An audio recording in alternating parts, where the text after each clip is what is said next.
আসসালামু আলাইকুম, good morning and hello everyone. আমি স্বর্ণালী। সো আজকে নতুন আবার ইউএসএ একটা ব্লগ নিয়ে চলে আসলাম। আজকে আমরা যাচ্ছিলাম হচ্ছে সেন্ট আগস্টিন। এইটা হচ্ছে গিয়ে ফ্লোরিডার খুবই পুরানো একটা শহর, যেটাকে স্প্যানিশ একটা শহর বলা হতো। এটা অনেক লাইক 500-600 বছর পুরানো, আমি এক্স্যাক্টটা জানি না। আর এই শহরটা খুবই সুন্দর। সো আমরা এখান থেকে মানে খালুদের বাসা থেকে এই শহরটার ডিস্টেন্স প্রায় 2 থেকে 3 ঘন্টা। আমি এক্স্যাক্ট টাইমটা এখন মনে করতে পারছি না। তো এই যে ফাইনালি দেখতে দেখতে আমরা ওই শহরটাতে চলে আসলাম। এসে এখানে দেখলাম একটা ব্রিজ, তো ওইখানে আবার ব্রিজটা দিয়ে ঘুরে আসলাম। ঘুরে আমরা আবার আগের জায়গায় ব্যাক করে এখানে কার পার্ক করার জন্য মেবি $30 করে পে করতে হয় পার আওয়ার। তো এখানে কার পার্ক করে সবাই মিলে বের হয়ে গেলাম, কারণ এই শহরটা হচ্ছে খুবই ছোট একটা শহর। এখানে আপনার এক্সপ্লোর করতে হলে হেঁটে অথবা এই যে এরকম গাড়িগুলা আপনারা ওইখানে রেন্টে নিতে পারেন। তারপরে আবার হচ্ছে হর্স রাইড আছে। সো ওইভাবে আপনাকে এক্সপ্লোর করতে হবে, এখানে গাড়ি নিয়ে ঘোরার মতো কোনো ওয়ে নেই। তো আমরা নেমে চারপাশটা দেখতেছিলাম। খুবই সুন্দর একটা শহর ছিল, আর ওয়েদারটা খুবই ভালো ছিল। কোনো ধুলাবালি নেই, কোনো ময়লা নেই। নর্মালি আমেরিকার সব জায়গায় এরকম। তো আমরা হেঁটে হেঁটে নদীর যে পাশটা ওইখানে চলে আসছিলাম। তো যে ব্রিজটা দিয়ে একটু আগে আমরা এসেছি, এটা দেখলাম যে এরকম ওপেন হয়ে গিয়েছে, আর গাড়িগুলো ওয়েট করছিল। যখন কোনো বড় শিপ বা বোট এখান দিয়ে ক্রস করে তখন এটা এরকম ওপেন হয়ে যায়, দেন আবার হচ্ছে এটা নর্মাল হয়ে যায়। তো জিনিসটা আমি ফার্স্ট টাইম নিজের চোখে দেখতেছিলাম, খুবই মানে অন্যরকম লাগছিল। তারপরে এখানে দেখলাম একটা পুরানো একটা শিপ পার্ক করা, যেটা হচ্ছে স্পেনের মেবি ফ্ল্যাগ লাগানো। এই তো। আর বিকেল দিয়ে আস্তে আস্তে যেহেতু বিকাল হয়ে গিয়েছে, ভালোই লাগছিল এভাবে নদীর পাশে হাঁটাহাঁটি করতে। নদী না সাগর আমি এক্সাক্ট জানি না এটাকে কি বলে।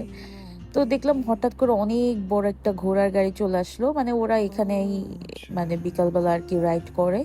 আর একটা ঘোড়ার সাইজ ইন রিয়েল আমাদের দেশের 4-5টা যে ঘোড়াগুলাকে টর্চার করে আমাদের দেশে, ওগুলার 4-5টা মিলে ওদের একটার। ওরা একটু পরপরই খাবার দেয়।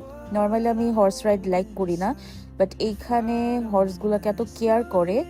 সো আমরা সবাই এরকম একটা নিয়ে নিলাম, আর ওরা খুব আস্তে আস্তে হাঁটে। আর এমনকি রাস্তার মাঝখানে আপনাকে থামিয়ে আপনাকে গাড়িতে বসানো অবস্থা ওদের লোক দাঁড়িয়ে ওদের পানি খাওয়ায়, খাবার খাওয়ায়, তারপরে ওরা আরেকটা রাউন্ড দেয়।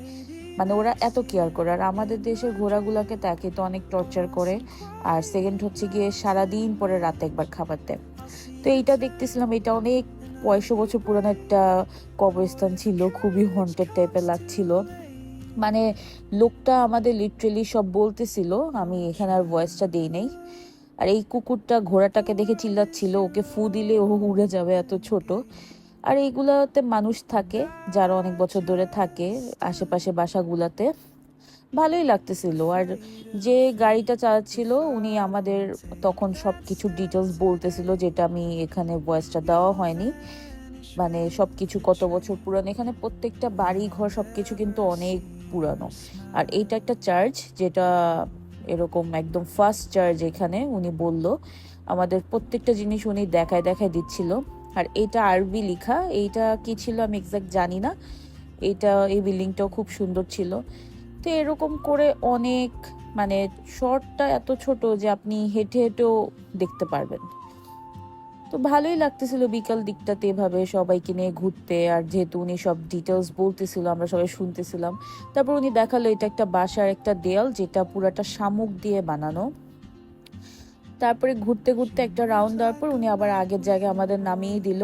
আর এইখানে হচ্ছে গিয়ে আমরা বিকালবেলা বসেছিলাম, দেখলাম ভোটার মধ্যে মানুষ পিকনিক করতেছে, নাচানাচি করতেছে, ভালোই লাগতেছিল। আর এখানে আবার আমেরিকান বাচ্চাগুলা খেলতেছিল।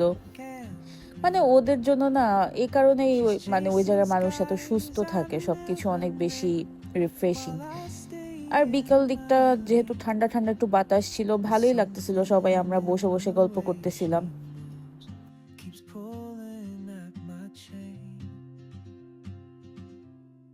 এই তো তারপর আমরা আবার রওনা দিয়ে দিলাম সন্ধ্যার দিকে। এখন আমরা খাবার খুঁজতেছিলাম, যেহেতু হালাল ছাড়া আমার কাজিনরা খাবে না একদমই। মানে ওরা চিকেনও হালাল ছাড়া খাবেই না। সো আমরা খুঁজতে খুঁজতে প্রায় 1 ঘন্টা প্লাস লেগেছে, একটা ফাইনালি হালাল রেস্টুরেন্ট পেলাম। তো এই রেস্টুরেন্টটা মেবি ইন্ডিয়ান, বাট ওরা মেনশন করেছে এটা হালাল। তারপরে আমরা এখানে আসলাম। এইখানের খাবারগুলো এত মজা ছিল, আমি এখন এই লাচ্ছিটা তারপরে এই চিকেন তান্দুরিটা আমার মুখে মনে হয় লেগে আছে, এত মজা ছিল। ওদের খাবারগুলো ওভারঅল আমাদের কাছে খুবই ভালো লেগেছে। তারপরে এই তো খাওয়া দাওয়া করে আমরা ঘুরে ঘুরে রেস্টুরেন্টটা দেখছিলাম। রেস্টুরেন্টটা ফাঁকা ছিল, কারণ এইসব মানে রেস্টুরেন্টে তো খুব কম মানুষ আসে ওরকম ভাবে প্ল্যান না করা হলে। আর আমেরিকানরা তো র্যান্ডম যা পায় তাই খায়। তো তারপর বাসার দিকে চলে গেলাম। Thank you for watching.